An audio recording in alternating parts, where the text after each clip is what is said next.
Hi, my name is Angela and I'm here to tell you my story. I started out as this happy child. I had nothing to worry about. I was me. I was little and young and healthy, just like a little girl should be. When I was in about 6th grade, I got plump. I was short and chunky. Rick, my stepdad, began to tell me I was getting fat and that I needed to eat less and exercise more. This really got to me. In 7th grade, I stopped eating for days on end, wanting to lose all this fat. I became obsessed with it. Then I would give up and just eat again, getting everything back. I went through this process of moving back and forth for years. Right after Thanksgiving in 2009, I began to throw up. I found it to be easier because I could still eat when I felt the need to binge.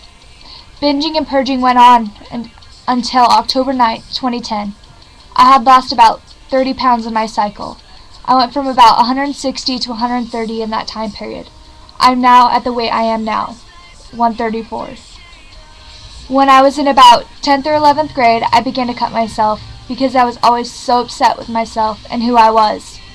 I cut one time really deep because my boyfriend at that time had just broke up with me, and I had gotten into a really bad fight with my parents. I went into the bathroom and cut so deep into my wrists, causing myself to bleed intensely to the point where I would get super lightheaded. That was the last time I cut.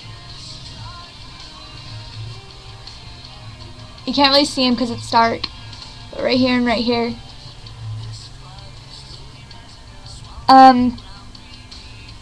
My mom ended up seeing the scars, and I felt selfish. She was very upset.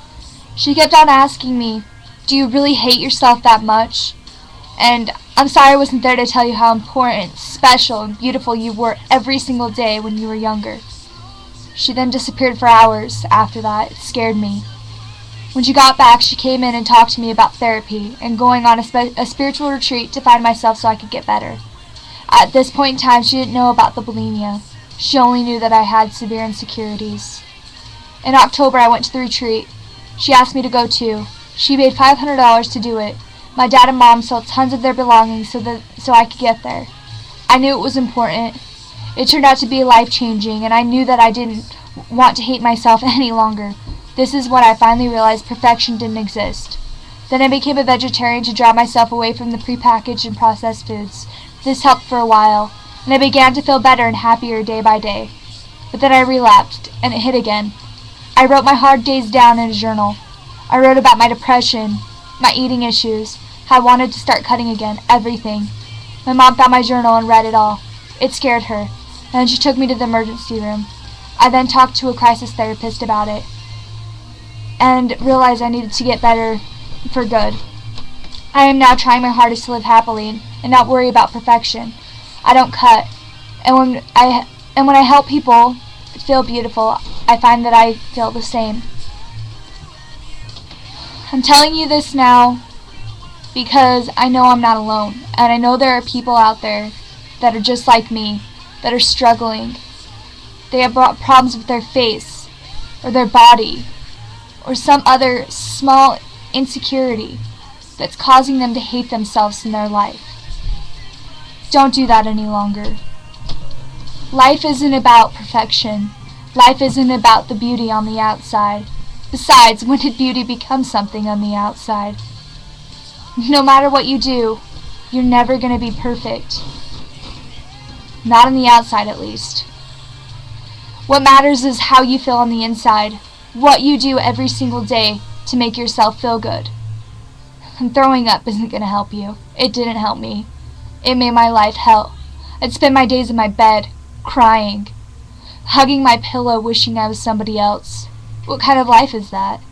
I never felt like I was good enough for myself, and then I was never good enough for anybody else. Don't live like that. If you're hungry, eat. If you want to sit down and lounge on the couch all day and watch TV, then do it.